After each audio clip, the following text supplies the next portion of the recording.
네, 우리 함께 말씀 보겠습니다. 말씀은 에베소서 2장 1절에서 8절 말씀입니다. 그는 허물과 죄로 죽었던 너희를 살리셨도다.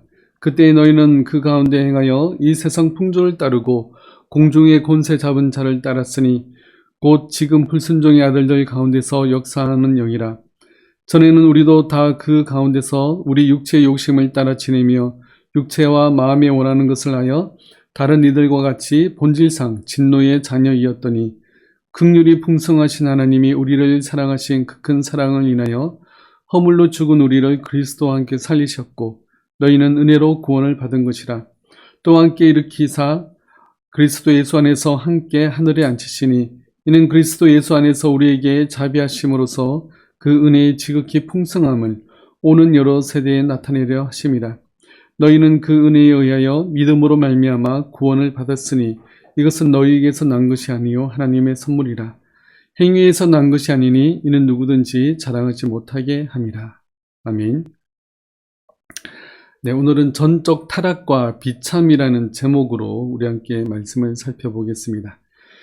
지난 시간에는 아담이 하나님이 금하신 선악을 알게 하는 그 나무의 열매를 먹게 되고 그로 말미암아 온 인류가 이 아담의 죄의 영향을 받게 되었다는 것을 살펴보았습니다.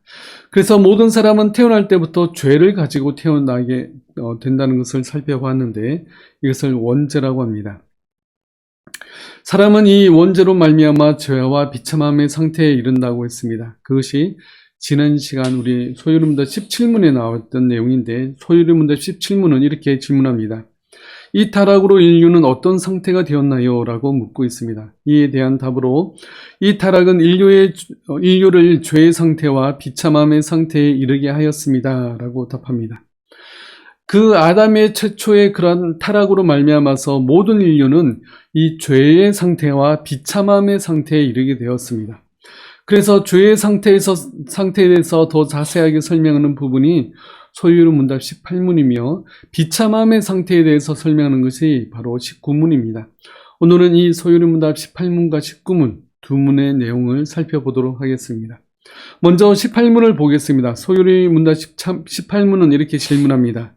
인간이 타락한 상태에서 죄가 되는 것은 무엇인가요? 라고 묻고 있고 이에 대한 답은 인간이 타락한 상태에서 죄가 되는 것은 아담의 첫 범죄에 대한 죄책과 근본적인 의로움이 결핍된 것과 온 성품이 부패한 것인데 이것을 일반적으로 원죄라 부르며 그 원죄에서 모든 범죄 행위들이 비롯되어 뒤따릅니다. 라고 설명하고 있습니다.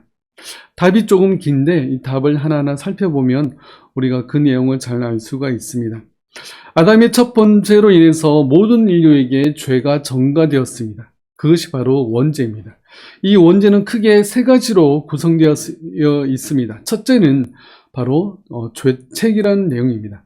말 그대로 죄에 대한 책임이란 뜻입니다. 우리는 아담이 모든 인류를 대표해서 하나님의 시험에 실패하고 죄를 범한 장면을 보았습니다. 그러면서 이 죄는 모든 인류를 죄인이 된 것을 선언합니다. 이것은 법정에서 판결하는 그 판결의 내용과 같습니다. 그래서 아담이 대표로 지은 죄에 대한 책임이 아담에게만 있는 것이 아니라 우리 모든 사람들에게 전가되었습니다. 그 죄에 대한 책임이 우리 각자에게 다 주어졌기 때문에 우리는 이 태어날 때부터 원죄라는 것을 가지고 태어나게 되었습니다. 우리는 이 죄에 대한 책임을 져야 되는 것입니다. 죄의 삭은 사망이라고 했습니다. 즉 죄의 결과, 죄의 그 대가는 사망입니다. 이 죄에 대한 책임은 우리의 목숨으로 갚아야 됩니다. 그렇기 때문에 죄의 결과는 사람이 죽게 되는 이 사망인 것입니다. 그런데 우리가 지은 죄에 대해서 우리가 죽지 않고 예수 그리스도께서 우리를 대신하여 죽으셨기 때문에 우리는 이 죄에 대한 책임이 예수 그리스도를 믿는 자들에게는 없어지는 것입니다. 오직 예수 그리스도를 나의 구주로 믿는 자들에게만 이 죄에 대한 책임이 예수님에게 대신 짊어지고 또 예수님께서 이 책임을 대신 져주셔서 우리에게 새 생명과 또한 구원을 주신 것입니다. 우리는 날마다 이렇게 나를 대신해서 죽으신 그 예수 그리스도께 우리가 감사하며 살아도 부족합니다. 나의 모든 죄, 또 우리 뒤에서 다루겠지만 우리가 원죄뿐만 아니라 자범죄, 우리가 살면서 짓는 모든 죄들까지도 이 모든 죄에 대한 책임을 예수님께서 대신 져주셨습니다. 우리는 죄사함 받아서 구원받은 하나님의 백성이 된 것입니다. 이 사실을 우리가 기억할 때 얼마나 감사한 일인지 모릅니다. 그리고 원죄의 요소의 두 번째 요소는 바로 의의 결핍입니다. 아담의 범죄로 인해서 우리에게까지 전가된 이 죄로 말미암아 우리는 의를 행할 수 없는 존재가 되었습니다. 여기서 말하는 의라는 것은 하나님이 기뻐하시는 그러한 삶의 모습인 것입니다. 그런데 예수님을 믿지 않는 사람들 중에 아무리 선하고 인류애적인 그런 정신을 가지고 자신을 희생하는 그런 사람들도 있습니다.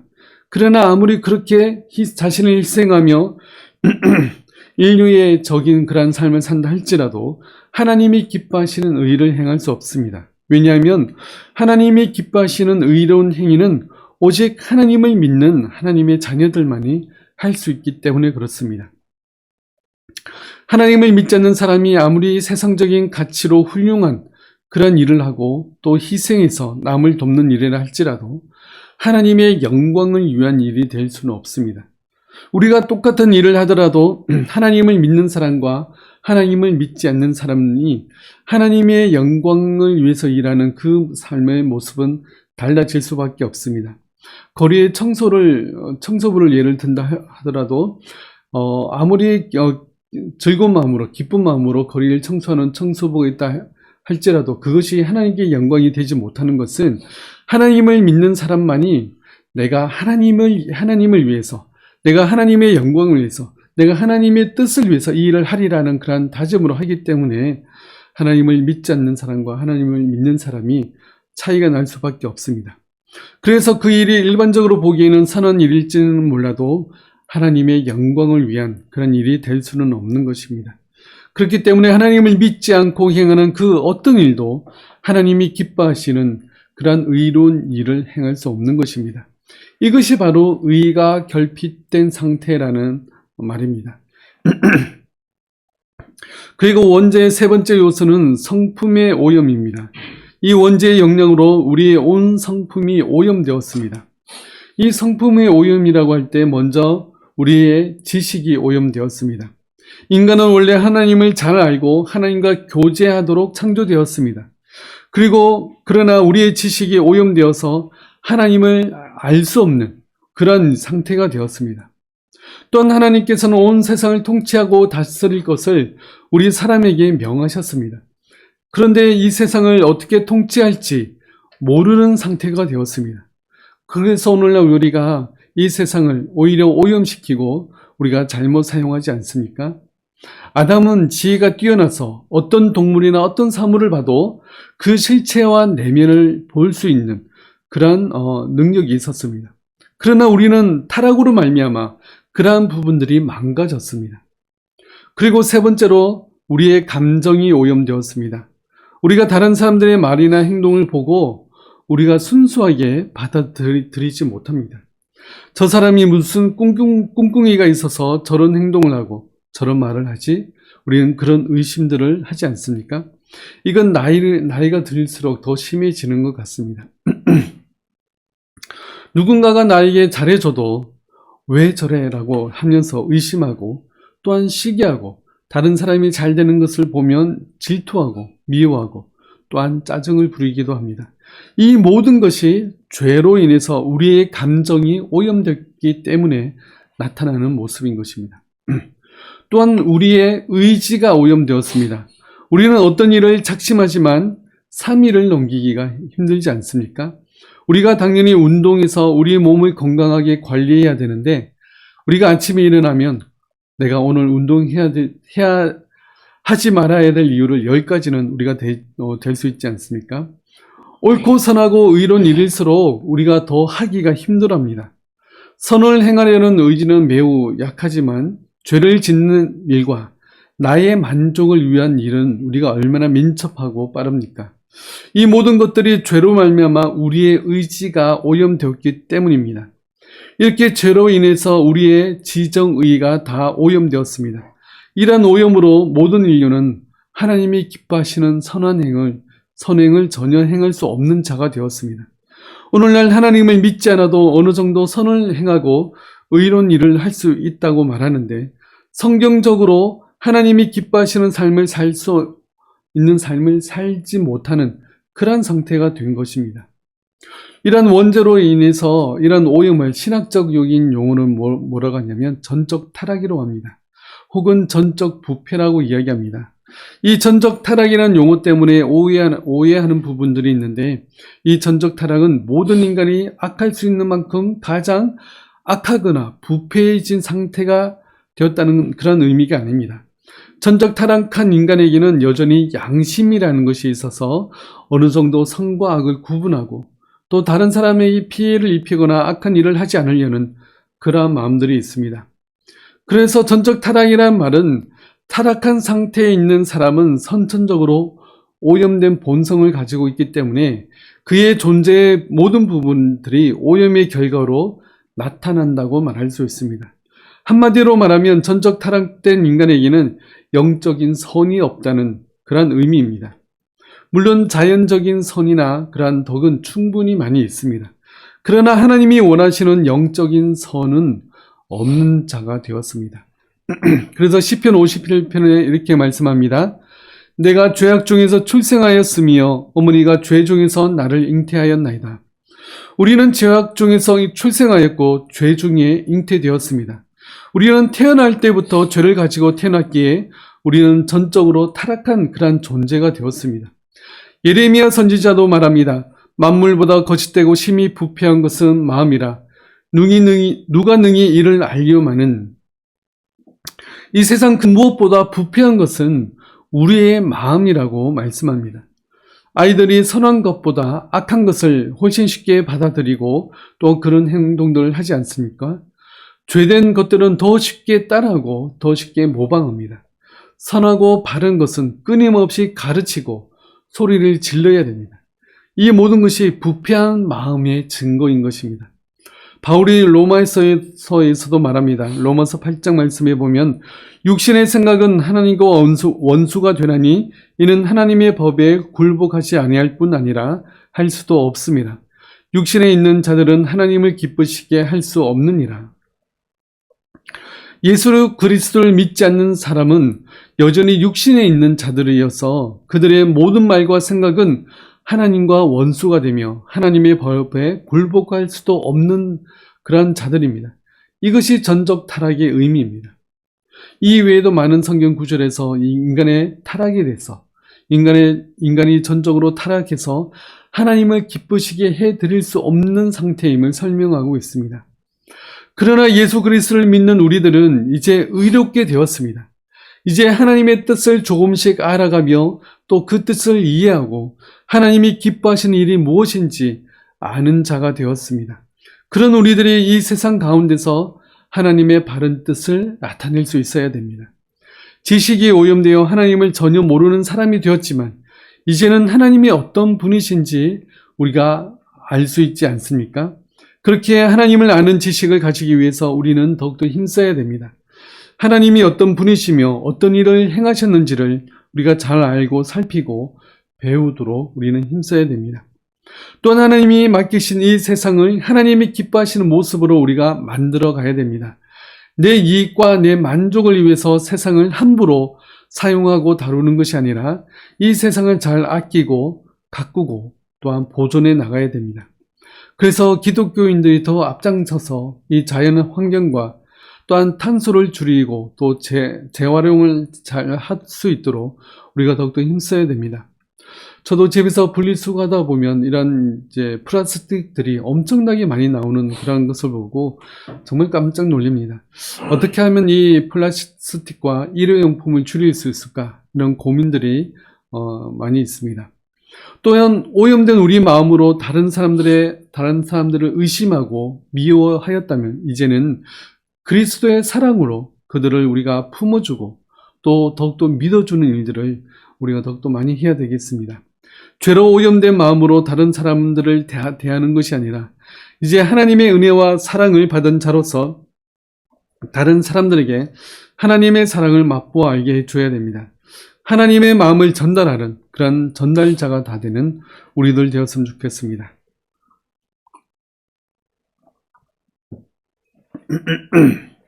또한 우리의 의지가 오염되었지만 이제 우리의 게으름과 싸우고 나의 의지에 약한 것 싸워서 이겨내고 더욱 선한 일들을 하려고 우리는 노력해야 됩니다.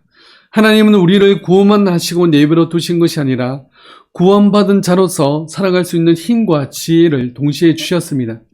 이제 나의 오염된 의지와 싸워서 이겨낼 수 있습니다. 나보다 어려운 이웃들을 우리가 돌아보고 그들을 도우며 또 하나님의 뜻이 온 땅에 나타날 수 있도록 우리가 더욱더 힘써야 되는 것입니다. 아담의 첫 번째 죄로 말미암아 모든 인류가 오염된 것이라면, 그것이 바로 원죄라면 이 원죄의 영향으로 말미암아 우리가 스스로 짓는 죄들이 있습니다. 이것을 자범죄라고 이야기합니다. 소요일문답 18문을 다시 한번 보면 인간이 타락한 상태에서 죄가 되는 것은 무엇인가요? 라고 묻고 있습니다. 이에 대한 답은 인간이 타락한 상태에서 죄가 되는 것은 아담의 첫 범죄에 대한 죄책과 근본적인 의로움이 결핍된 것과 온 성품이 부패한 것인데 이것을 일반적으로 원죄라 부르며 그 원죄에서 모든 범죄 행위들이 비롯되어 뒤따릅니다. 라고 설명하고 있습니다. 원죄로 말미암아 뒤따르는 그 모든 범죄 행위들을 자범죄라고 이야기합니다. 여기서 설명하는 것은 인간은 근본적으로 죄를 지을 수밖에 없는 그러한 상태에 있다는 것을 말해줍니다. 그런데 많은 사람들은 인간이 근본적으로 죄인이며 필연적으로 죄를 지을 수밖에 없는 그러한 상태에 있다는 말을 싫어합니다. 오히려 인간의 상태에서 부족한 게 있다면 더욱더 채우면 되고 또 문제가 있다면 교육으로서 가르치면 된다고 설명합니다. 그래서 더욱더 교육이 힘쓰고 또 사회 제도를 개선하기 위해서 노력합니다. 그러나 사회가 더욱 발달하고 교육하는 시간이 더욱더 많아졌다고 인간의 죄성이 확 줄어드는 그런 모습은 보기가 힘듭니다. 성경은 이렇게 인간의 근본적인 죄 문제를 매우 심각하게 지적하고 있습니다. 이 죄 문제를 해결하지 않으면 영원한 지옥의 형벌을 면할 수가 없습니다. 그러나 내 힘으로는 이 죄의 문제를 해결할 수가 없습니다. 죄의 문제를 더욱 언급하는 것은 매우 중요합니다. 우리가 지난 시간에도 이야기했지만 죄로 말미암아 우리는 절망만을 느끼는 것이 아니라 그 가운데 우리가 절망 가운데 소망을 바라보기 때문에 그렇습니다. 우리가 더욱 죄로 말미암아서 절망하게 되면 더욱더 하나님의 은혜를 구하게 되기 때문에 그렇습니다. 내 죄의 문제는 나의 노력으로나 나의 실력으로 해결할 수 없습니다. 오직 예수 그리스도를 믿음으로 말미암아 이 죄의 문제를 해결할 수가 있습니다. 내가 나의 힘이나 능력을 포기하고 이제 두 손 들고 주님 앞에 나아갈 때야 비로소 우리는 은혜를 얻을 수 있으며 우리가 구원을 선물로 받을 수 있습니다. 그리고 우리는 새로운 그러한 삶을 살아갈 수가 있습니다. 그 하나님의 은혜, 절망의 수렁에서 건져주신 하나님의 사랑과 그 은혜를 날마다 기억하고 감사하는 우리들 되었으면 좋겠습니다. 예수님께서 얼마나 큰 나의 죄를 이제 갚아주셨는지, 그리고 나는 이제 그 죄를 해결하고 내가 의로운 하나님의 자녀가 되었음을 우리가 감사할 수 있는 하나님의 백성들이 다 되었으면 좋겠습니다. 그렇다면 이 원죄와 자범죄로 말미암아 타락한 사람은 어떠한 상태가 놓여 있는지를 그 다음 질문에서 설명합니다. 소요리문답 19문을 보면 이렇게 말씀합니다. 소요리문답 19문은 인간이 타락한 상태에서의 비참함이란 무엇인가요? 라고 질문합니다. 이에 대한 답은 모든 인류는 그들의 타락으로 하나님과의 교제에서 끊어져서 그의 진노와 저주 아래에 놓였고 살면서 모든 비참함을 면할 수 없고 죽게 되며 영원히 지옥의 고통을 받게 되는 것입니다. 라고 대답합니다. 죄로 말미암아 타락한 인간에게 첫 번째이자 가장 큰 비참은 무엇이냐면 하나님과의 교제에서 단절된 것입니다. 앞에서도 죄의 정의가 무엇이냐고 이야기했을 때 하나님과의 관계에서 끊어진 것이 바로 죄라고 이야기했습니다. 하나님과의 관계에서 끊어진 것이 인간에게 가장 큰 비참함인 것입니다. 어떤 사람은 이렇게 말할 수 있습니다. 하나님과의 관계가 끊어졌더라도 나는 나대로 잘 살면 되지 않겠냐. 이렇게 말합니다. 그런데 하나님과의 관계가 끊어졌다는 것은 하나님과 아무 관계가 없는 사람이 되었다는 뜻이 아니라 하나님과 원수가 되고 하나님의 대적이 되었다는 뜻입니다. 하나님은 온 세상을 말씀으로 창조하신 전능하신 그런 분이십니다. 그 전능하신 하나님이 나의 원수가 되었다는 것은 정말 두려운 일입니다. 하나님은 그 죄인들에게 하나님의 진노를 품으시고 하나님의 모든 능력으로 그 죄인들을 대적하실 것입니다. 이것이야말로 가장 비참한 상태입니다. 하나님의 모든 진노와 저주 아래 놓이게 되는 것입니다. 이것이 바로 하나님과의 관계가 끊어진 사람 중에 가장 큰 대표적인 비참함입니다. 오늘 본문 말씀 에베소서 2장에서도 그 내용을 이야기하는데 2장 2절과 3절 말씀 우리 같이 한번 읽어보겠습니다. 그때 너희는 그 가운데서 행하여 이 세상 풍조를 따르고 공중의 권세 잡은 자를 따랐으니 곧 지금 불순종의 아들들 가운데서 역사하는 영이라. 전에는 우리도 다 그 가운데서 우리 육체의 욕심을 따라 지내며 육체와 마음에 원하는 것을 하여 다른 이들과 같이 본질상 진노의 자녀이었더니 자신이 죄인임을 깨닫지 못하고 하나님의 은혜를 구하지 않는 자들은 본질상 진노의 자녀가 됩니다. 하나님의 모든 진노가 쏟아지는 그러한 죄인인 것입니다. 이러한 하나님의 진노에서 피하거나 살아남을 수 있는 사람은 이 세상에 아무도 없습니다. 그리고 죄로 인해서 두 번째 비참함이 무엇이냐면 바로 사는 동안에 이 모든 비참함을 면할 수가 없다는 사실입니다. 우리에게 이 땅을 살면서 여러 가지 고난과 재난과 사고와 또한 병들이 찾아옵니다. 그 모든 것들은 죄로 말미암은 결과입니다. 내가 어떤 특정한 죄를 지어서 하나님께 어떤 특별한 벌을 받는다는 내용이 아니라 인간의 죄됨으로 인해서 이 땅에서 살아가는 동안 끊임없이 이러한 비참한 일들이 우리 가운데 일어난다는 것입니다. 이 비참함은 언제 어떻게 나에게 닥칠지 모릅니다. 그래서 항상 걱정과 염려 가운데 살아가지 않습니까? 언제 사고가 날지, 언제 나에게 치매나 나에게 암이 찾아올지, 갑자기 지진이나 자연재해로 말미암아 내가 그러한 피해를 받지 않을까, 갑자기 칼을 든 사람이 나에게 달려들지는 않을까, 이런 걱정과 염려 가운데 우리가 이 땅을 살아가지 않습니까? 이 모든 것들이 죄로 말미암은 비참함인 것입니다. 우리는 이 땅을 사는 동안에 이러한 비참함 가운데 걱정과 염려로 살아가는 그런 상태가 된 것입니다. 또한 죄로 말미암아 비참함의 세 번째는 바로 죽음입니다. 죽음은 타락으로 말미암아 우리에게 주어진 비참함의 한 형태입니다. 죽으면 내가 이 땅에서 이뤄놓은 모든 것들을 두고 떠나야 됩니다. 죽음이 죄로 말미암은 비참함이기 때문에 죽음은 사실상 정상적이거나 당연한 것이 아닙니다. 아담이 그 첫 번째 그 언약을 잘 지켰다면 하나님께서 우리 모든 사람들에게 영원한 생명을 약속하셨지만 그러나 그 아담의 불순종으로 말미암아서 죄를 범하여서 우리가 100세 내외 우리가 이 땅에서 우리가 다 죽지 않습니까? 전 세계 인구가 80억 명입니다. 80억 명. 이 모든 사람이 100년 내에 다 죽어서 땅으로 흙으로 돌아가고 그의 영혼은 천국이나 지옥으로 가게 됩니다. 이 모든 죽음이 바로 비참함의 그러한 결과인 것입니다. 죄로 인한 네 번째 비참함은 영혼이 지옥의 고통을 받게 된다는 것입니다. 지금 우리가 죽으면 우리의 몸은 땅에서 썩어서 흙으로 돌아가겠지만 우리의 영혼은 천국 아니면 지옥에 가게 됩니다. 모든 사람들은 그 지옥에 가기를 싫어합니다. 지옥은 영혼이 하나님과 단절된 상태이며 모든 고통과 아픔이 있는 곳입니다.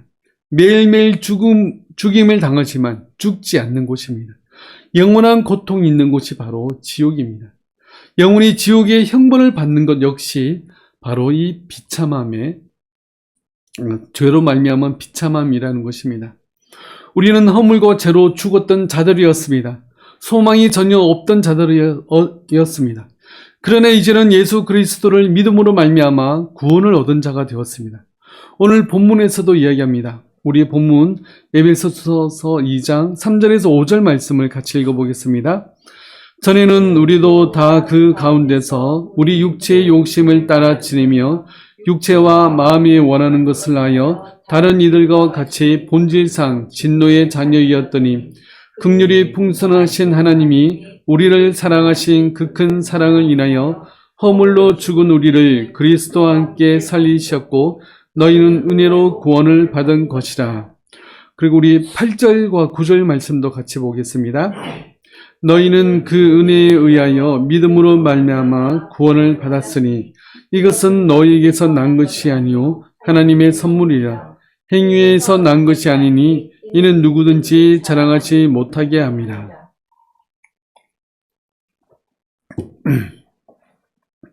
우리 역시 본질상 진노의 자녀이었습니다. 그러나 이제는 우리가 하나님의 크신 사랑으로 인해서 허물로 죽은 하나님께서 우리를 살리셨고 우리에게 구원의 선물을 주셨습니다. 이제 더 이상 이 죄로 말미암아 비참한 가운데 살아가지 않아도 되는 그러한 자가 되었습니다. 더 이상 하나님의 진노와 하나님의 저주를 받지 않아도 되는 그러한 존재가 되었습니다. 오히려 하나님의 사랑을 받는 그러한 존재가 되었습니다. 이제는 하나님께서 우리의 기도를 들으시고 우리에게 필요한 것들을 채워주시는 그러한 사랑의 하나님으로 우리에게 나타납니다. 또한 사는 동안에 다양한 비참함이 우리 앞에 있겠지만 더 이상 그 모든 비참함 가운데 우리가 절망 가운데 살아가는 인생이 아닙니다. 이제 구원받은 백성으로서 우리는 천국을 소망하며 살아가는 그러한 자가 되었습니다. 또한 죽음의 공포에서 살아가는 것이 아니라 죽음조차도 우리를 하나님의 사랑에서 끊을 수 없다는 이 사실을 우리가 깨달은 자가 되었습니다. 그리고 우리가 죽는다 할지라도 우리가 죽음으로 끝나는 것이 아니라 죽음으로 우리의 영혼이 지옥에 가는 것이 아니라 우리는 영원한 천국에 가서 영원히 하나님과 함께 거하며 하나님과 함께 복락을 누리기 때문에 더 이상 죽음이 두렵지 않은 자가 되었습니다. 또한 영원한 지옥의 고통을 받는 자가 아니라 영원히 천국에서 기쁨으로 또한 즐거움으로 살아가는 그러한 존재가 된 것입니다. 인간의 가장 큰 비참이 하나님과의 관계가 단절된 것이라면 당연히 인간의 가장 큰 행복은 하나님과의 관계가 회복되고 하나님이 어떤 분이신지를 알아가는 자가 된 이 사실에 있습니다. 내가 하나님의 사랑을 받은 하나님의 자녀가 되었고 모든 죄를 사함받은 자가 되었고 은혜와 긍휼을 입은 자가 되었다는 이 사실을 안다면 우리가 하나님을 더 알기를 소망해야 되는 것은 당연합니다. 하나님을 더 알고 하나님이 어떤 분이시며 어떤 일을 행하셨는지를 우리가 성경을 통해서 끊임없이 살펴보시고 또 그 하나님을 더욱더 알아가시기 바랍니다. 또한 하나님이 무엇을 기뻐하시는지를 우리가 마음속에 품고 또 그것을 깨달아 알아서 내가 하나님의 기뻐하시는 감당하는 하나님의 기뻐하시는 일들을 행해 나갈 수 있는 하나님의 백성이 다 되시길 바랍니다. 그래서 하나님의 사랑받는 자로서 우리가 이 땅을 믿음으로 살아가며 또한 우리가 이 땅을 아무리 우리의 앞에 어려움과 고난과 시험이 온다 할지라도 나에게 주어진 이 구원의 은혜와 천국에 대한 소망으로 말미암아 이 땅을 오히려 믿음으로 기쁨으로 감사함으로 살아갈 수 있는 우리 모두가 되시길 바라겠습니다. 우리 함께 기도하겠습니다. 하나님의 은혜로 말미암아 우리를 모든 죄에서 건지시고 더 이상 죄와 비참한 가운데서 살아가는 존재가 아니라 이제는 하나님의 사랑을 입은 자로서 오히려 우리가 기쁨과 즐거움 가운데 살아갈 수 있는 존재가 되었음을 또한 하나님 앞에 감사하며 살아갑니다. 하나님 더욱더 하나님을 알기 원하며 더욱더 하나님을 사랑하기 원하며 더욱더 하나님의 말씀을 지키며 따르기 원하는 그러한 마음을 품고 살아가는 저희들 될 수 있도록 도와주시옵소서. 지금은 십자가 위에서 우리의 모든 죄를 사하신 주 예수 그리스도의 은혜와 우리를 끝까지 사랑하시는 하나님의 사랑하심과 성령님의 함께하심과 위로하심이 오직 하나님의 긍휼과 사랑을 입은 자로서 하나님을 더욱더 알기 원하는 우리 모든 성도들 머리 위에 지금부터 영원토록 함께 하실지어다. 아멘.